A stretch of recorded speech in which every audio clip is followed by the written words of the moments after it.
મોડાસા વિસ્તારમાં કથાકાર પરમ પૂજ્ય પ્રદીપ મિશ્રાની શિવકથાનું આયોજન કરવામાં આવ્યું હતું। શિવકથાનું ખૂબ મોટું આયોજન કરવામાં આવ્યું હોવાથી દેશભરમાંથી પ્રતિદિન લાખોની સંખ્યામાં કથા સાંભળવા માટે ભક્તો આવી રહ્યા છે। ત્યારે આયોજનને લઈને શહેરભરમાં અનેક હોર્ડિંગ્સ લગાવવામાં આવ્યા હતા, જેને કથા શરૂ હોવા છતાં ઘણી જગ્યાએથી હોર્ડિંગ્સ ઉતારી લેવાતા વિવાદ કર્યો હતો।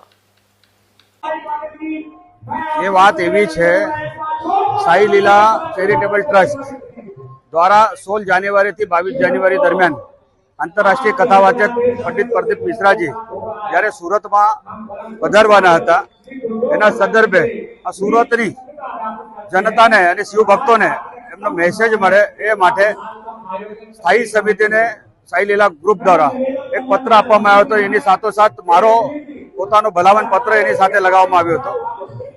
આ સંદર્ભે 4 તારીખથી 4 જાન્યુઆરીથી 22 જાન્યુઆરી સુધીનો સ્થાયી સમિતિએ શાહ પબ્લિક સિટીને 80 જેટલા હોર્ડિંગ્સ વિના મૂલ્યે લગાવવા માટે પરમિશન આપી હતી અને એ હોર્ડિંગ્સ અમે લગાવ્યા હતા, પરંતુ ફરી સ્ટેન્ડિંગ કમિટી 15 તારીખે મળી અને આ ઠરાવને રિમૂવ કરી આ ઠરાવને 4 થી 16 સુધી જ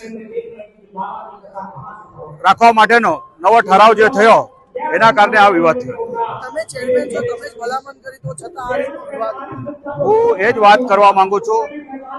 એકચ્યુઅલ આ એક તો ઠરાવ કરવો નહીં હતો અને એ ખાનગી રાહે મને જાણ કરીને ભાઈ આ બેનર ઉતારવા નહીં જોતા હતા, ભાઈ તમે એને 16 થી 22 સુધી આપણે એને પેડ એટલે પૈસા ચૂકવણી કરી દેતે, પરંતુ એમને બારોબાર વગર કહેવા અને ડાયરેક્ટ સીધો ઠરાવ કરી દીધો છે। એ ખૂબ જ વાત નિંદનીય છે।